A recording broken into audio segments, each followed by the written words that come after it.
Amigos y amigas, buenas noches. Bienvenidos a una nueva edición del programa Entre Líneas, donde dialogaremos con distintos personajes de nuestro país.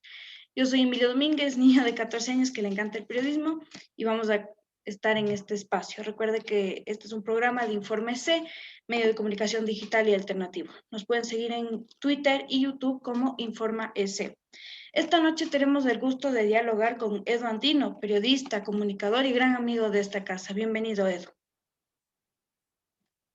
Hola Emilio, un gusto estar junto a ti. Créeme que me da mucha alegría poder conocernos a pesar de que sea de forma virtual. Espero que muy pronto lo hagamos personalmente y felicitarte por ese trabajo excepcional que vienes desarrollando. Eres sin duda un ejemplo a seguir para muchos niños y niñas y por supuesto para la sociedad.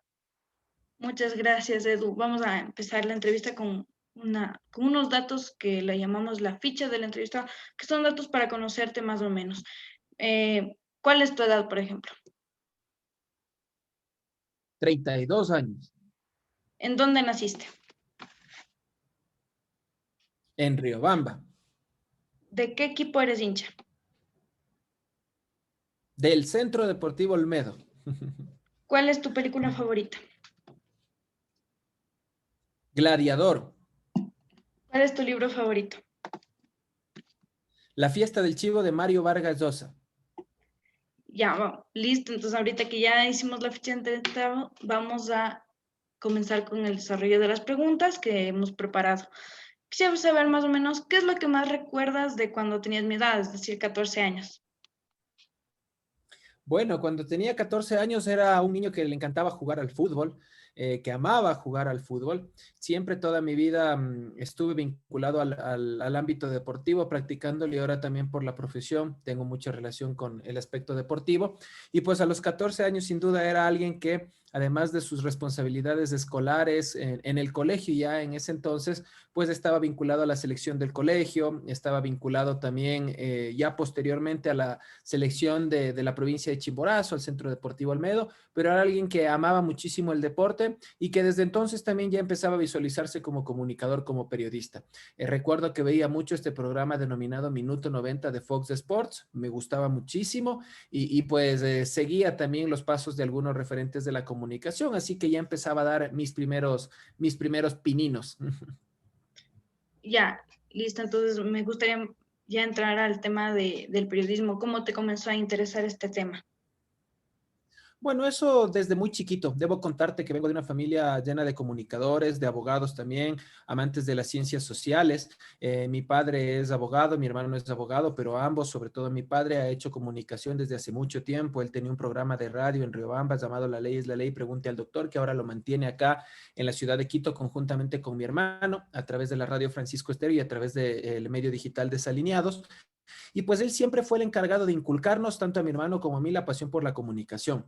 Además, nuestro padre también fue cantante profesional y esto también hizo que desde muy chiquitos él nos vincule a este mundo bastante de la comunicación, del periodismo. Recuerdo que él nos hacía también, tiene ahí los audios de entrevistas que le hacía a mi hermano, me hacía a mí, a veces intercambiábamos los roles y entonces desde ahí empezó a aflorar toda esta vena del periodismo.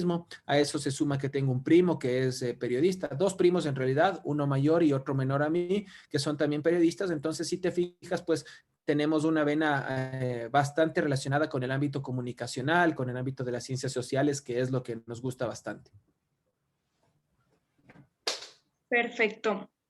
¿Cómo dirías que ha sido hasta ahora tu experiencia en el periodismo? Muy enriquecedora, es lo que me gusta hacer periodismo, me gusta muchísimo, soy un agradecido con esta profesión, pero sobre todo con la audiencia, con la gente que es generosa y que me puede dar su confianza a través de cada uno de los espacios. Ha sido muy linda, tuve la oportunidad de trabajar en Buenos Aires durante 2 años para la cadena DirecTV Sports, en la empresa Torneos y Competencias. Fue una de las experiencias más enriquecedoras que he tenido durante mis 32 años de vida. Y pues sin duda ahora estar en mi país también ejerciendo el periodismo, la comunicación a través de distintos espacios, tener la oportunidad de ser docente universitario, es algo que me llena de mucha alegría, de mucho orgullo, es una gratificación inmensa y pues a esta profesión, a esta carrera le debo mucho y trato de retribuirla haciendo un trabajo responsable.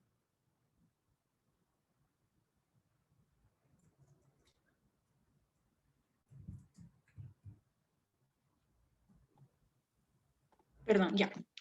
¿Qué le dirías a un chico o chica de mi edad que tenga interés en el periodismo y la comunicación? Bueno, que básicamente sigue el ejemplo de Emilio Domínguez. Básicamente le diría eso, que te siga primerito en redes sociales, que converse contigo, que vea todo lo que tú haces, porque no es porque esté en tu programa y obviamente porque quiera tirarte flores, pero es la verdad. Créeme que somos muchos los que te admiramos. Por aquí está mi padre, por aquí está mi hermano y también te traslado el mensaje, son admiradores, seguidores tuyos, al igual que yo. Entonces, más allá de esta risa que te saco, pues es una verdad. Creo que la pasión, el empeño, el gusto, la responsabilidad que tú le metes es un ejemplo para todos los niños y niñas que quieran alcanzar sus sueños, indistintamente de si le gusta la comunicación, sueña con ser abogado, policía, militar, futbolista. Creo que tú serías un gran ejemplo para que puedan alcanzar sus sueños. La perseverancia, pero sobre todo la pasión con la cual tú haces comunicación, periodismo responsable y estás utilizando las herramientas digitales de muy buena manera, es un ejemplo que podríamos seguir y por supuesto que estoy seguro muchos niños y niñas lo van a hacer. Muchas gracias, Edu. Cuéntanos, ¿cuál es la mejor anécdota que tienes como periodista? Tengo muchas anécdotas, pero justo el otro día me acordaba con mi padre y con mi hermano cuando veíamos la final de la Copa América que se jugó en el Estadio Maracaná de Río de Janeiro. Yo les contaba lo que a mí me sucedió cuando fui a cubrir el Mundial de Brasil 2014. Yo estuve cubriendo y seguía a la selección ecuatoriana toda la primera fase y me quedé hasta el final del torneo, fui con DirecTV Sports. Y a la final del torneo iba solo un grupo muy reducido de miembros de la cadena de DirecTV, los que iban a transmitir el partido, y había muy pocas acreditaciones para la prensa. Entonces, el resto de colegas que ya habíamos dado el trabajo periodístico a lo largo de todo el torneo, pues no teníamos el pase para la final. Sin embargo, como yo estaba trabajando para una cadena argentina, obviamente jugaban Argentina-Alemania. Y yo me acuerdo que salí del apartamento en Río de Janeiro y dije, bueno, me voy al menos a dar una vuelta en las afueras del estadio de Río del Maracaná para conocer cómo está el ambiente y todo. Y después me quedo viendo la final en algún restaurante por ahí. Y llevé mis credenciales y todas las que me servían para el resto de la competición. En el camino me encontré con colegas, amigos, camarógrafos de la señal que tampoco tenían pases. Y ellos me dijeron, vamos a tratar de ingresar. Y yo les dije, ¿cómo lo vamos a hacer? Si esto es casi imposible, era la final de la Copa del Mundo. Los seguridad es muy rigurosa, la FIFA toma muchas precauciones y dijeron, no, intentemos.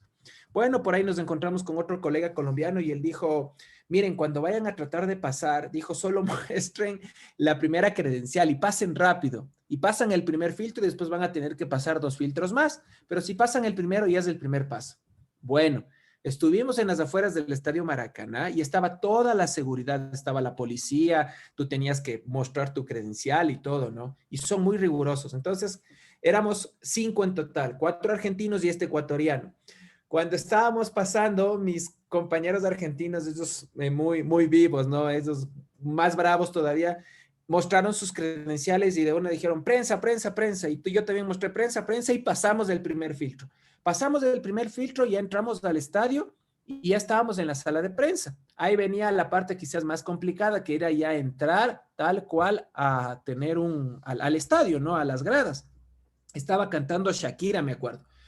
Y un amigo dice, miren, me acaban de decir un camarógrafo que podemos entrar por una vía alterna a las gradas como tal, pero hay que bajarnos al subterráneo y movernos por el Maracaná. Bueno, fuimos.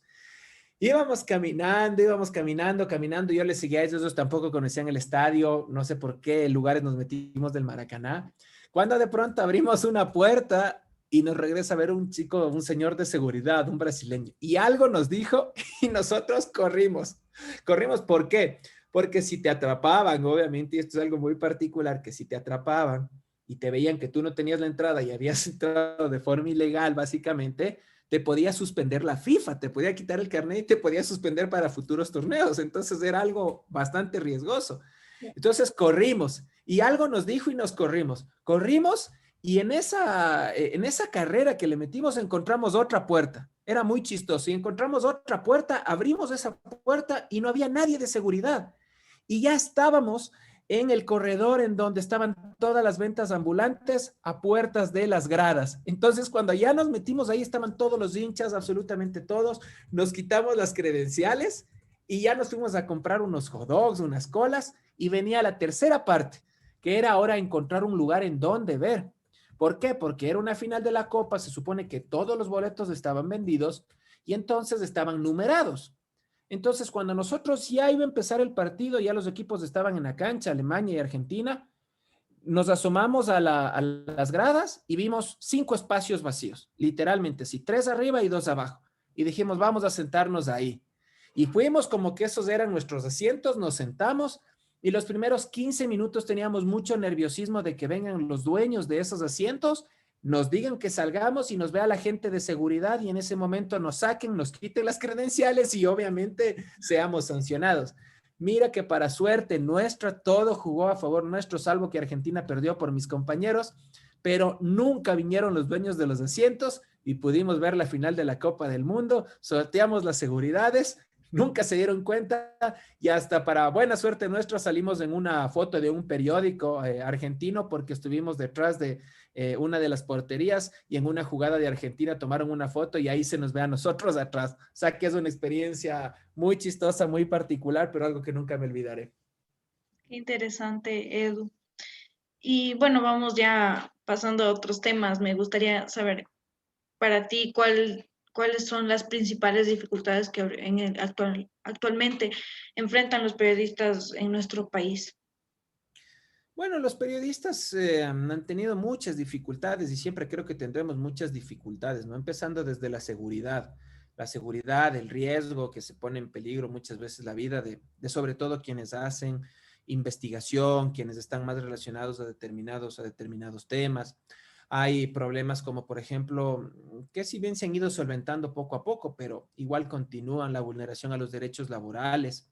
Hay medios de comunicación, fundamentalmente radiales, en donde acá en la capital y en ciudades de provincia ni siquiera tienen un sueldo básico, están obligados, o no obligados, sino que llegan a acuerdos por necesidad de tener que conseguir publicidad y dar un porcentaje para el dueño de la estación, no tienen un seguro social, entre otros, ¿no? Esto si bien antes era peor, ahora todavía continúa sucediendo esto. Además, los problemas que se dan continuamente, muchas veces colegas, y que en mi caso yo también lo sufrí, a veces las directrices o las líneas editoriales o la interferencia política o de poderes económicos que no permite que los periodistas podamos ejercer nuestro trabajo con total libertad y que muchas veces esto lleva a una autocensura por parte de los propios colegas, de los propios medios de comunicación o lleva a la defensa irrestricta de determinados intereses políticos o económicos, ¿no? Esa lucha constante.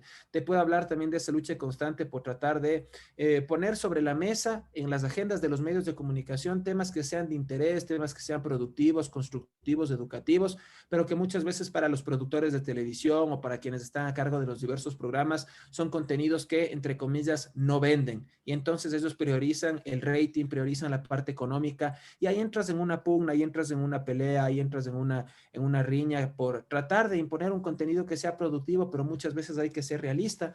Esto termina imponiéndose el dueño del medio de comunicación, el dueño del capital o las voluntades políticas, más no lo que debería ser el buen periodismo. Pero hay muchísimos problemas, ¿no? Te puedo mencionar también la falta de un enfoque intercultural en los medios de comunicación, del reconocimiento de que tenemos varios pueblos y nacionalidades indígenas en nuestro país, los problemas de discriminación, de xenofobia, entre otros, ¿no? Que son muchos todavía. Listo. Vamos a hablar más o menos de lo que pasó hace pocos días en el programa La Posta Triple X, que fue transmitido en TC Televisión, donde se registró un ataque hacia el presidente electo de la CONAIE, Leonidas Issa Salazar. Me gustaría conocer cuál es tu opinión, cuál es tu criterio respecto a lo sucedido en pasados días. Bueno, primero te vuelvo a felicitar porque tú tocas estos temas que son muy interesantes y espero que esto lo puedas también comentar, discutir con tus amigos, con tus amigas de tu edad, porque es importante que desde muy pequeños empecemos justamente a ver con una visión muy crítica, no solo a los medios de comunicación, sino al trabajo que hace la prensa y a la sociedad en general. Mira, parto primero de decir que yo respeto muchísimo el trabajo que hacen todos los colegas y todos los medios de comunicación. Cada uno elige el camino por el cual quiere transitar, la forma de comunicación y el periodismo que quiere hacer. Yo no me voy a meter a cuestionar cuál está bien, cuál está mal, etcétera. Sí, obviamente te puedo decir que no comparto esa forma de hacer comunicación o de hacer periodismo, porque obviamente como es de conocimiento público y como lo han reconocido los involucrados, en este caso los periodistas que presentaron este programa, ellos cometieron varias vulneraciones en contra del presidente de la CONAIE, el ingeniero Leonidas Issa. Hubo actos de discriminación, hubo actos que fueron realmente denigrantes para el presidente de la CONAIE y que sin duda son totalmente reprochables, que los debemos rechazar, y más aún cuando se trata de un medio de comunicación de alcance nacional, de un medio de comunicación como TC Televisión, que es de los que más rating tiene según los estudios junto a Ecuavisa, y que además es un medio de comunicación que está incautado y del cual el gobierno, el Estado, tiene el 88% de sus acciones. Entonces es totalmente reprochable. La verdad, a mí lo que sí dentro de toda esta problemática que se generó, este mal momento que se vivió durante todos estos minutos que el programa estuvo al aire y dentro de todos estos ataques que sufrió el ingeniero Leonidas Issa, lo que sí me alegra y viéndole el lado positivo es que podemos poner sobre la mesa y podemos seguir debatiendo si es que, por ejemplo, en Ecuador la autorregulación realmente funciona o no, o es simplemente un sueño. Y podemos discutir del papel que están cumpliendo los medios de comunicación y del papel que cumplimos los periodistas y si le estamos aportando o no a la ciudadanía. Y de esta forma podemos desnudar las posiciones que cada uno de nosotros tenemos respecto a este tema. Y sobre todo que la gente se pueda dar cuenta de quienes al menos intentamos hacer periodismo con responsabilidad y quienes quizás confunden lo que es libertad de expresión con libertinaje, que son dos cosas totalmente diferentes. Podemos poner sobre la mesa además el tema de la libertad de expresión. Libertad de expresión, Emilio, que debe estar garantizada para todos y para todas. Todos tenemos el derecho a la libertad de expresión, pero ojo, con responsabilidad ulterior. Eso quiere decir que tú, que yo, nos hagamos cargo de todo lo que nosotros expresamos y de todo lo que decimos. Porque mira, Emilio, ¿qué tal si yo a ti, sin ningún fundamento, te acuso de haber robado, de haber matado, de ser un corrupto? ¿Tú qué me dirías? Yo creo que tú no vas a decir, ah, no, es la libertad de expresión del Edu y que diga nomás lo que sea. Peor aún si yo estoy en un medio de comunicación y yo te empiezo a injuriar.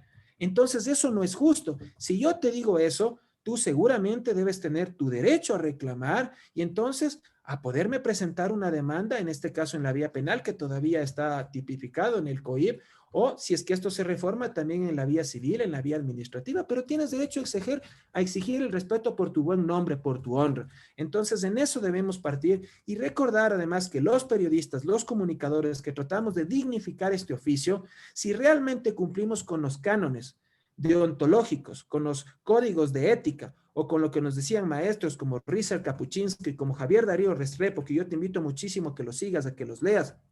Lamentablemente ellos ya no están acá, pero si nosotros seguimos estos cánones periodísticos, no debemos tener miedo, porque vamos a verificar la información, porque vamos a contextualizar, porque vamos a hacer un contraste de fuentes, porque vamos a ser plurales y porque vamos a hacer comunicación con responsabilidad. Diferente es a quienes, reitero, confunden libertad de expresión con libertinaje y creen que libertad de expresión es decir cualquier cosa y poder atacar a cualquier persona. En eso yo no estoy de acuerdo. Muy claro, estimado Eduardo. ¿Qué opinión te merece la actual ley de comunicación que justo hace en esta pregunta sobre lo ocurrido en la posta triple X? También tiene relación con la ley de comunicación que fue construida en el gobierno de Rafael Correa y que actualmente está vigente. Mira, a ver, sin duda, la ley de comunicación que fue aprobada en el 2013 no fue perfecta. Ningún proyecto, ninguna ley me parece que es perfecta. Todo es perfectible en la vida, más aún si tomamos en cuenta que los seres humanos y la sociedad va evolucionando. Entonces, los marcos legales deben adaptarse a esa evolución de la sociedad y obviamente de las personas. Por citarte el caso, en el 2013 no teníamos todavía este boom tan fuerte de las redes sociales, si bien había ya Twitter, Facebook, etcétera, pero no teníamos todo este boom, ¿no? Entonces ahora los marcos legales, por ejemplo, deberían irse adaptando a ir entendiendo cómo está compuesto el sistema mediático, no solo el sistema mediático tradicional, sino ahora, por ejemplo, los nuevos medios de comunicación digitales, etcétera, o los medios de comunicación nativos digitales, que son los tradicionales, que también ahora pasan al mundo digital. Entonces, esa ley tuvo sin duda errores. Uno de los errores y en los cuales yo siempre lo he criticado respetuosamente, es por ejemplo el papel que cumplió la Supercom, la extinta Supercom, que ya no está porque fue reformado esto en la época del presidente Lenín Moreno en la pasada Asamblea Nacional. Sin duda ahí se cometieron muchos abusos. Ahí literalmente se confundió regular con sancionar. Y básicamente hubo sanciones que fueron bastante fuertes, que fueron en la mayoría de los casos, o en muchos casos, fueron utilizados como una forma de persecución política también para defender los intereses del gobierno de turno en ese entonces. Entonces, reitero, esto yo creo que hay algunos temas que vale la pena traerlos a debate. El tema del linchamiento mediático, por ejemplo, que ya se suprimió en la ley de comunicación que está vigente, también fue otro tema muy interesante de debate, más allá de que tiene diversas aristas, porque igual se podía utilizar para la defensa de determinados intereses políticos, económicos. Entonces había que hacer cambios, había que hacer modificaciones. El tema es que ahora básicamente nos están proponiendo que no tengamos ley, porque básicamente los 14 artículos que se están proponiendo, primero van en contra de la Constitución, porque la Constitución manda que tengamos una ley de comunicación, pero esta ley de comunicación debe contar con el Consejo de Regulación y Comunicación, el CORDICOM, así denominado en un inicio. Y ahora en este proyecto que envía el presidente Lazo, por ejemplo, no se habla del CORDICOM. Entonces, esto es ir en contra de lo que dice la Constitución. De ley necesitamos tener a este organismo dentro del marco legal que vaya a ser reformado, que vaya a ser puesto en marcha por parte del gobierno y hay que ver si es que es aprobado por los asambleístas. Además, no se habla absolutamente nada de los medios públicos, no se habla nada de los medios comunitarios y esto es vital, esto es importantísimo, Emilio, porque debemos fortalecer los medios públicos y los medios comunitarios, fundamentalmente comunitarios, para que haya pluralidad en la comunicación. Más del 80% de los medios de comunicación en el país están controlados por sectores privados. Y muchas veces esos sectores privados todavía siguen siendo controlados por monopolios o oligopolios que pertenecen a familias o a grupos empresariales que manejan la comunicación. Y al manejar la comunicación pueden manejar un solo relato para defender determinados intereses, no los intereses necesariamente de la gente, de la ciudadanía. Entonces, debe fortalecerse los medios de comunicación comunitarios para tener otras voces. Deben fortalecerse verdaderos medios de comunicación públicos que sirvan como el espacio para que todas las tendencias o la mayoría de tendencias o la mayoría del pueblo ecuatoriano pueda expresarse para ofrecer un contenido educativo, un contenido constructivo, que no tenga como fin conseguir recursos económicos, que no tenga fines comerciales, sino que tenga fines educativos, constructivos, de servicio social netamente, como en este caso pueden ser los medios públicos o los medios comunitarios. Y así podríamos seguir desglosando muchos otros temas, pero sobre todo que esta ley de comunicación pueda garantizar el derecho de todos y todas. Y cuando te digo de todos y todas, no me refiero solo a los periodistas o a los medios de comunicación, porque a veces se piensa que la ley de comunicación es hablar solo de periodistas y medios de comunicación. Ley de comunicación es hablar de los derechos que tú, que yo, que personas de grupos minoritarios como los de LGBTI, de madres solteras, hombres, mujeres, etcétera, que absolutamente todos tenemos ese derecho. Es hablar de los derechos a la comunicación, a la libertad de expresión de absolutamente todos, no solo de un grupo. Correcto, Edu. Edu, cuéntanos, ¿a qué se debió tu salida de Gamavisión que fue hace varios meses? Bueno, como yo te había dicho antes, yo sufrí también este tema de muchas veces tener que encontrarte en un choque con la línea editorial a las disposiciones políticas o de intereses económicos que tienen en los medios de comunicación y que esto es una realidad. Todos los medios tienen una posición, todos los medios tienen, o las personas que manejan los medios de comunicación tienen sentimientos, tienen subjetividades. El problema es, y en lo que yo no estoy de acuerdo, es en que se traten de vender como independientes y que por poco son totalmente objetivos. Eso no existe. Sería bueno que sean más bien transparentes. Como es de conocimiento público, Gamavisión es un medio incautado que, al igual que TC Televisión, de acuerdo al decreto del presidente Moreno, que si no estoy mal en la fecha o en el año, fue en el 2018 2017, cuando se dictaminó que el 88% de las acciones pasen a manos del Estado, pues se utilizó, estos medios de comunicación se siguen utilizando para defensas de intereses políticos, ¿no? No fue la excepción, como en su momento también pasó en el ex gobierno del presidente de ese entonces, Rafael Correa, Yo había sido una persona que publicaba en mis cuentas personales información, por ejemplo, cuando se desaparecieron y después, posteriormente, fallecieron los 3 colegas del diario El Comercio. En mi Twitter yo publicaba información, publicaba comentarios, pero sobre todo información. Y ahí te hablo del año 2018, ya recibí la primera advertencia, entre comillas, por parte de mi jefe inmediato superior, no de quien estaba a cargo del canal como gerente, pero él en varias ocasiones bajó y me dijo que le habían dicho, le habían pedido que converse conmigo para que yo deje de estar emitiendo estos comentarios porque le hacían daño al gobierno, para que le baje el tono. Y yo siempre me negué y dije que no lo iba a hacer porque eso era atentar en contra de mi libertad de expresión y que además yo no estaba faltando a la verdad, yo no estaba irrespetando a nadie y que no lo iba a hacer. Así se dieron otros episodios en donde igual me llegaban estos mensajes hasta que finalmente, para hacerte más corto esta historia, pues llegó esta semana en donde los derechos de los adultos mayores fueron totalmente vulnerados cuando se fueron al proceso de vacunación. Y tú recordarás que en redes sociales se publicó que 2:30 de la noche, 1 de la mañana, en el central técnico estaban mayores adultos esperando una vacuna que habían sido citados desde la mañana. Entonces era desastroso realmente el proceso de vacunación.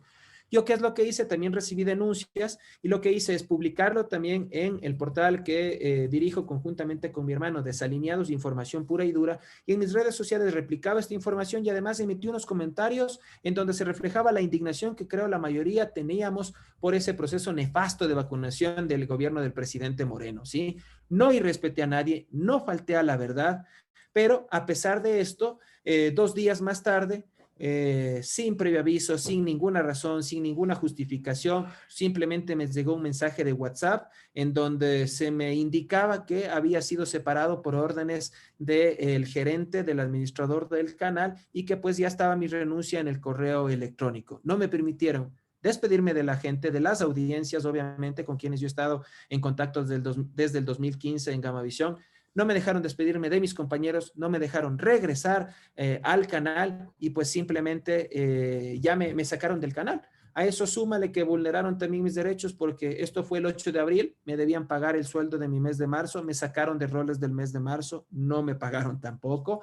Y además hasta el momento estoy esperando la indemnización que manda la ley. Así que esto es lo que sucedió. Ellos me despidieron, yo no renuncié jamás y no me dieron ninguna justificación. Únicamente lo que me dijeron es que fue por una decisión del gerente y después obviamente yo ya me fui enterando que esto tenía un trasfondo político.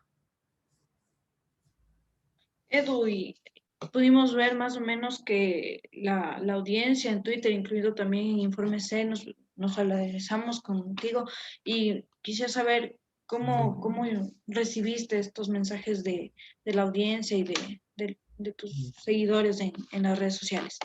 Pues para mí es lo más gratificante. Es lo más gratificante en momentos aciagos, en momentos de dolor, en momentos de ira, de indignación, porque hay que decirlo con todo su nombre, con lo que significa. Recibir ese tipo de mensajes para mí es muy gratificante, me llena de fortaleza, me da muchísimo ánimo y me invita a no darme por vencido, a seguir buscando las vías justamente para hacer una comunicación, un periodismo con responsabilidad y a luchar sobre todo para que estas cosas cambien.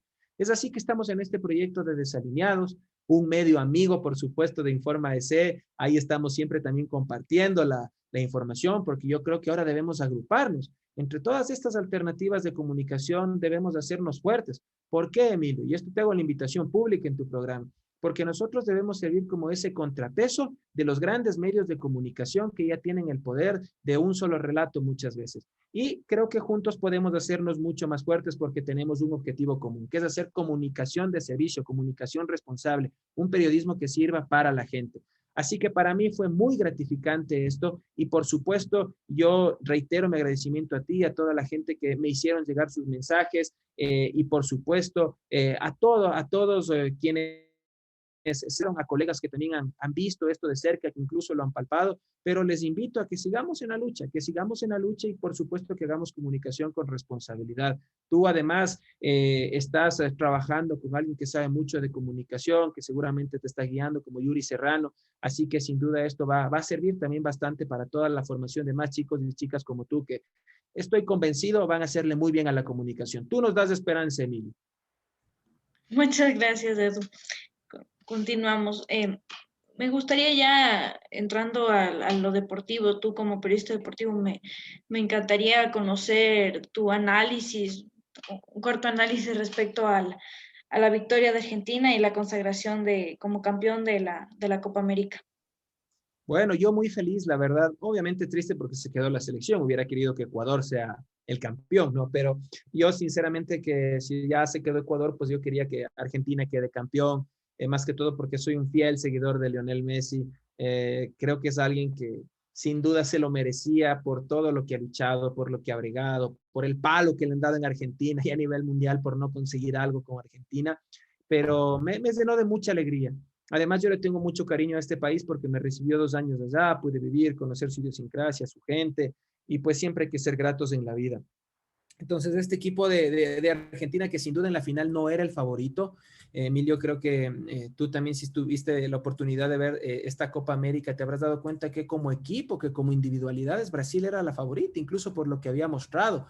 Pero este equipo en Argentina se fue construyendo partido a partido, se fue afincando partido a partido y hizo un cotejo bastante inteligente. Fueron muy inteligentes, la propuesta táctica del técnico Scaloni fue bastante inteligente y pues esto le permitió solventar este compromiso. Básicamente fueron muy ordenados desde la defensa, medio campo y supieron aprovechar las pocas oportunidades que tuvieron. En este caso, ese pase de Rodrigo de Paul para Angelito Di María, uno de los jugadores que también junto a Messi, junto a Nicolás Otamendi, junto a Sergio El Kun Agüero habían venido buscando este título y que al fin lo consiguieron. Así que yo la verdad bastante feliz por Messi sobre todo y por, bueno, el pueblo argentino, porque tengo muchos amigos con los cuales pude chatear, conversar y créeme que la alegría de ellos era tremenda, ¿no? Después de tanto tiempo, después de haber perdido 2 finales de Copa América, después de haber perdido un mundial, Messi también perdió ya ante Brasil una final de Copa América 3-0 en su momento cuando recién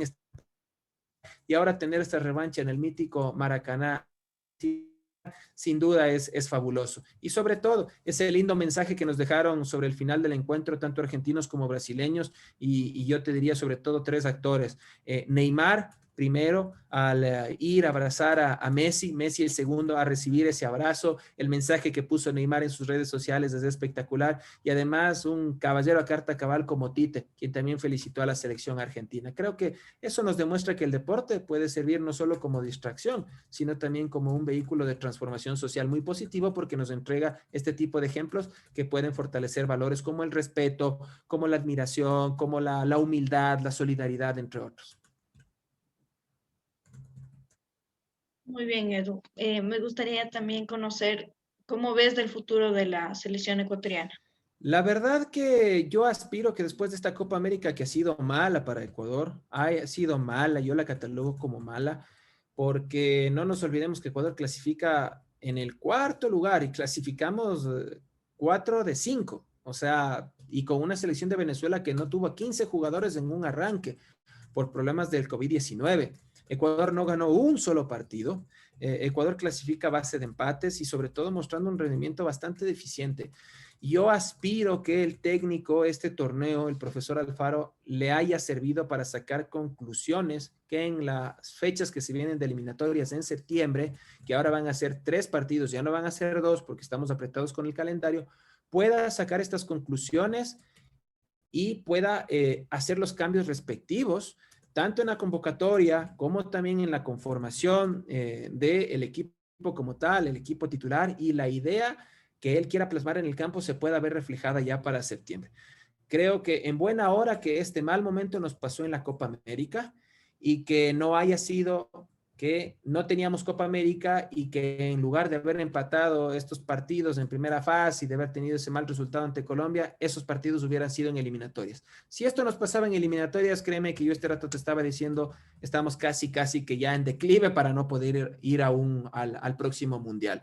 De todas maneras, es bastante difícil. Hay selecciones como Colombia, hay selecciones como Perú que se están recuperando. Colombia tiene un nuevo técnico, Chile tiene un nuevo técnico, Uruguay es una selección que sin duda ya está fincada con el maestro Tavares. Paraguay igual viene también reconfigurándose con el Toto Berizzo. Está la selección de Brasil que tiene su cupo asegurado. Está Argentina que me parece va a tener su cupo asegurado. Entonces quedan obviamente pocos cupos y ahí sin duda yo creo que nosotros no somos favoritos porque tenemos un grupo bastante joven que hay que seguirlo trabajando, que hay que seguirlo fortaleciendo y sobre todo hay que consolidar un proceso. Así que esperemos que le haya servido para que tome los correctivos. Edu, ¿crees que a la selección le falta un delantero? Sí, indudablemente, indudablemente es uno de los grandes problemas que tenemos de este rato, al menos en esta Copa. Me da mucha pena que Michael Estrada haya bajado su nivel y la verdad me sorprendió bastante. Ojalá se pueda recuperar, porque hasta noviembre del año pasado, cuando goleamos 6-1 a Colombia, él era la figura, tú recordarás, él era la figura y bueno, muchos otros puntos altos, ¿no? Moisés Caicedo, entre otros, pero ojalá se pueda recuperar Michael Estrada o ojalá podamos encontrar justamente un reemplazo de Ener Valencia que la verdad también ya está entrando en un declive en su carrera. No digo que no deba ser convocado, creo que todavía puede rendirle a la selección, pero sí necesitamos alternativas. No podemos seguir esperanzados únicamente en Ener Valencia o en que Michael Estrada pueda recuperar su nivel. Entonces, ojalá podamos volver a tener un delantero en su momento. Yo sé que es pedir demasiado este rato, pero ¿por qué no? Ojalá podamos encontrar y volver a esos buenos tiempos de un Carlos Tenorio o de un Agustín Delgado que sin duda no lo tenemos en este momento. Muy bien, Edu. Ya hablamos de fútbol. Vamos ahorita a hablar sobre otro tema que hace pocos días ocurrió, que en el portal Desalineados presentaron un documental acerca de la situación laboral de las personas que realizan delivery, el servicio de delivery en el Ecuador. ¿Qué pudiste observar? ¿Cuáles te parecen los resultados que dejó esta investigación? También me gustaría conocer si tuvieron alguna respuesta por parte de las aplicaciones de delivery, de sus voceros y de sus Bueno, directivos. empiezo por lo último que tú me indicas y te agradezco que lo traigas a colación este tema. Gracias además también por mirarlo y por tus comentarios, Emilio. Mira, no hubo respuesta por parte de los representantes de las plataformas digitales de reparto, no hubo una respuesta favorable para aceptar al conversar con nosotros y poder contrastar la información. Nosotros tratamos de conversar con la gente de Uber, de Pedidos Ya y de Rappi. En el caso de Uber, nunca nos respondieron, no nos pudimos contactar. En el caso de Pedidos Ya, nos respondió quien está hecho cargo de su comunicación y nos envió un correo electrónico, el cual está en la parte final del documental, está resaltado, en donde se indica que ellos no nos podían atender este momento. Y en el caso de Rappi, yo personalmente, vía telefónica, perdón, conversé con el representante en Ecuador. Me dijo que me va a poner en contacto con quien está encargado de la comunicación, le expliqué las temáticas, etcétera, y pues me dijeron que en este momento no nos podían dar una entrevista. Se limitaron únicamente a enviarnos un comunicado, que igual también lo pusimos en la parte final del documental, en donde básicamente se habla de lo que oferta Rappi, ¿no? Pero nuestra intención era justamente contrastar la información para conocer cuál es su relato, porque el programa se llama Relatos, y la idea de que se llame Relatos es que conozcamos los diversos puntos de vista, los diversos relatos que cada uno de los involucrados tiene sobre un mismo hecho. En este caso, sobre el trabajo de las plataformas digitales de reparto. ¿Por qué hicimos este trabajo? Porque sin duda las plataformas digitales de reparto han sido una opción para miles de trabajadores y trabajadoras que han perdido su empleo, que están en situación de movilidad humana, en este caso sobre todo los hermanos y hermanas venezolanas, y que también han sido afectados por la pandemia de la COVID-19 en torno a recursos económicos. Ellos han visto en las plataformas digitales de reparto o en esta economía gig, así denominada economía colaborativa, la única quizás oportunidad para empezar a generar recursos. Y si bien esto en su momento les ayuda a generar algo de recursos, también les esclaviza y también les vulnera sus derechos laborales, también les vulnera sus derechos humanos. ¿Por qué? Porque les puede ayudar a conseguir recursos económicos, Emilio, pero estos recursos económicos tampoco es que son en demasía, son recursos económicos limitados. En promedio ellos ganan $450 al mes, pero de estos $450 al mes, $550 al mes, tienes que tomar en cuenta varias cosas. Ellos primero no son autónomos, ellos no son independientes, no es que pueden trabajar cuando quieran y se pueden desconectar cuando quieran. Esto no es así. Ellos tienen que estar sujetos a estar trabajando la mayor cantidad del tiempo posible, superando incluso las 8 horas diarias, trabajando 10, 12, 14 horas. ¿Por qué?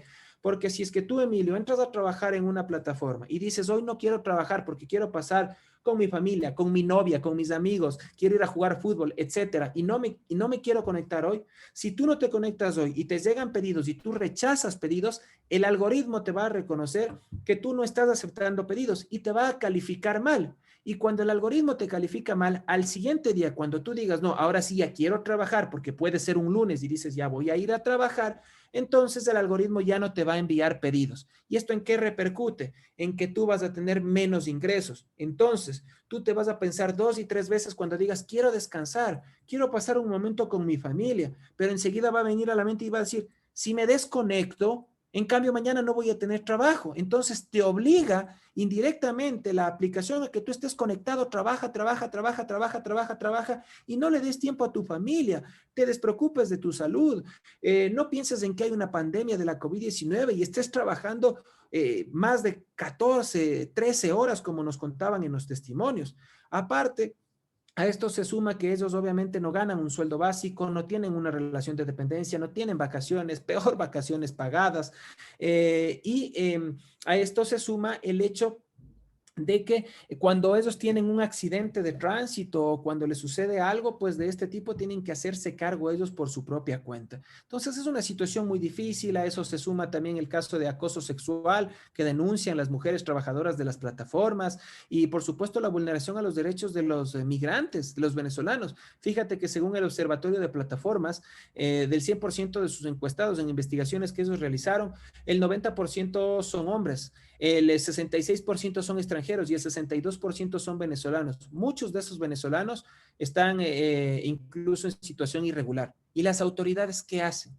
No hacen absolutamente nada. No hay en el país legislación al respecto, como sí la hay ya en otros países y en otros lugares como en el Reino Unido, en donde hace poco se reconoció a los trabajadores de Uber como trabajadores y ya se les ordenó, la justicia ordenó allá que se les pague un salario básico y que además se les reconozca vacaciones. ¿Qué sucedió a raíz de esto? Las acciones de Uber cayeron en un 3%. Ojalá las autoridades, viendo esta problemática, puedan tomar cartas en el asunto.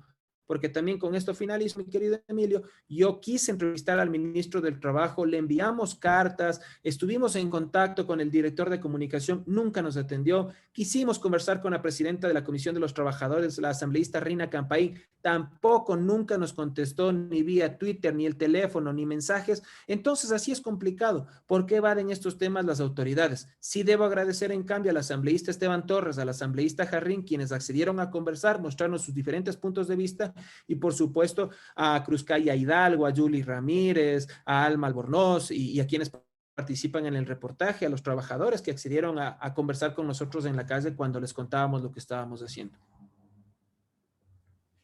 Sí es, Edu, es, para hacer una comunicación es necesario también tener el aporte por parte de las, en este caso de los involucrados, de los actores y también del gobierno. Eh, También me gustaría conocer cómo evaluarías tú como ciudadano y como periodista, obviamente, la gestión que ha desempeñado en estos primeros 2 meses del presidente Guillermo Lasso. Bueno, sin duda el presidente Lasso no toma al país en una situación de las mejores, ¿no? Eso hay que ser claros. Estamos en medio de una pandemia. Yo creo que todavía es prematuro hacer un análisis. Creo que todavía no se podría hacer un análisis mucho más amplio de cómo está manejando el país el presidente Lasso. Creo que hay que ser muy cautelosos. Creo que el principal reto que él tiene y el primordial y en el cual todos aspiramos que le vaya bien. En general aspiramos creo que le vaya bien, porque si le va bien a él, esperamos que le vaya bien a la mayoría de los ecuatorianos. Así debería ser al menos. Ese es el sueño y la aspiración que tenemos, pero lo principal que este rato él está enfocado, y me parece que es lo obvio, es en el tema de la vacunación.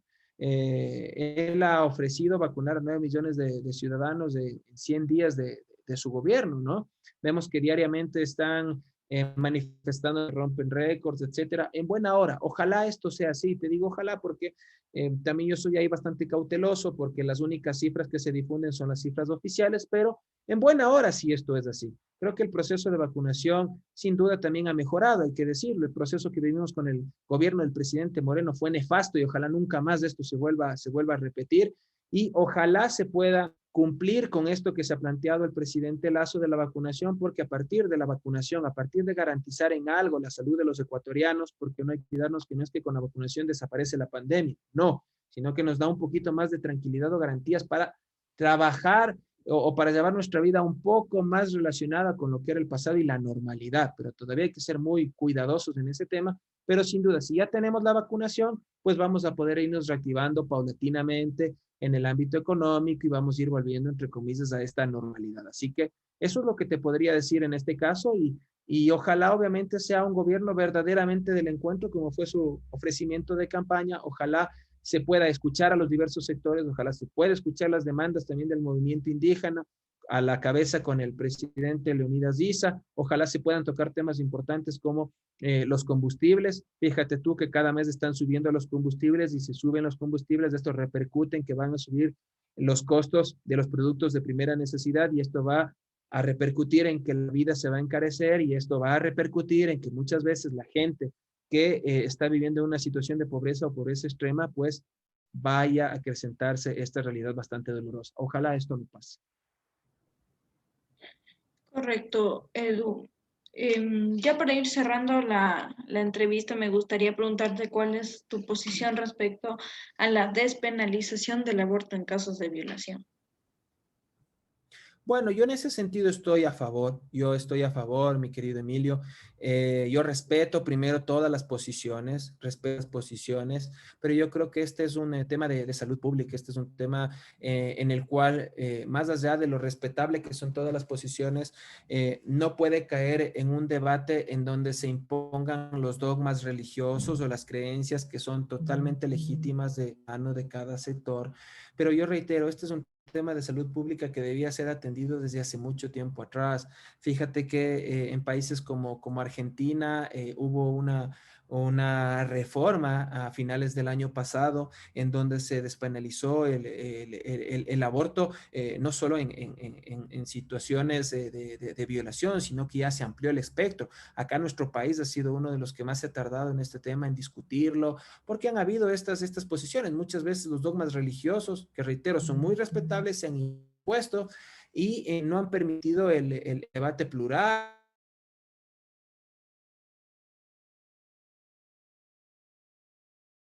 Yo creo que no se puede de una mujer que ya ha sido violada y revictimizarla, obligándola a tener ese hijo. Yo creo que tampoco con este dictamen de la Corte Constitucional se soluciona el problema. No, no se soluciona tampoco el problema porque no es que con esto las violaciones van a parar. El problema está mucho más de raíz. Hay que trabajar en políticas públicas de educación, de salud, de educación sexual, etcétera, para que vayan articulándose todas estas políticas y vayamos combatiendo esta problemática. Pero yo en lo personal estoy a favor, yo me alegré cuando se dio esta sentencia de la Corte Constitucional y por supuesto estoy muy expectante para que la Asamblea Nacional pueda cumplir con lo que dijo la Corte en el plazo que, si la memoria no me falla, son de 6 meses.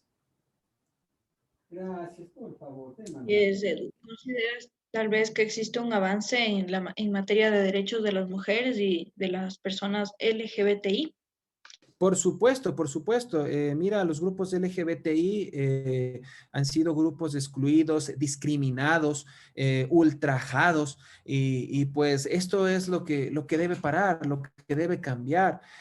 Yo siempre estaré defendiendo a estos grupos minoritarios que tienen todo el derecho a estar en igualdad de condiciones, que no pueden ser discriminados por sus preferencias u orientaciones sexuales, no, deben gozar de todo el respeto que está garantizado en la Constitución y en los tratados y convenios internacionales de cual el país es parte.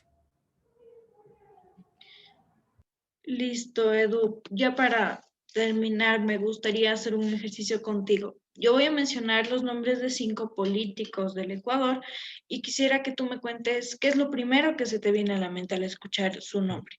Vamos a comenzar con Lenin Moreno. Traidor. Jorge Yunda. Decepción. Leonidas Issa. Esperanza. Rafael Correa. Rafael Correa. Falta de autocrítica. Guillermo Lazo. Espero que le vaya bien. Listo, Edu, eso es lo que tenía preparado. Agradezco por tu participación. Muchas gracias por aceptar estar con nosotros en un programa más Entre Líneas, que es transmitido por Informe C. Muchísimas gracias a ti, Emilio, por la entrevista. Te mando un gran abrazo y desde ya te hago la invitación porque pronto quisiera conocerte, ya cuando estemos un poco mejor. Yo te invito a tomar un cafecito o a comer una hamburguesa o lo que te guste. Esto lo hago públicamente. Nos vamos con mi padre, nos vamos con mi hermano. Y la próxima también, ya te comprometo, quisiera ser yo quien te entreviste en Desalineados. Ya sabes que somos medios amigos y ahí estamos luchando por una buena comunicación, ¿sí? Muchísimas gracias, Edu, y acepto con mucho gusto tu invitación. Y a ustedes, amigos, muchas gracias por haberse conectado a esta entrevista y nos vemos en una próxima ocasión de Entre Líneas.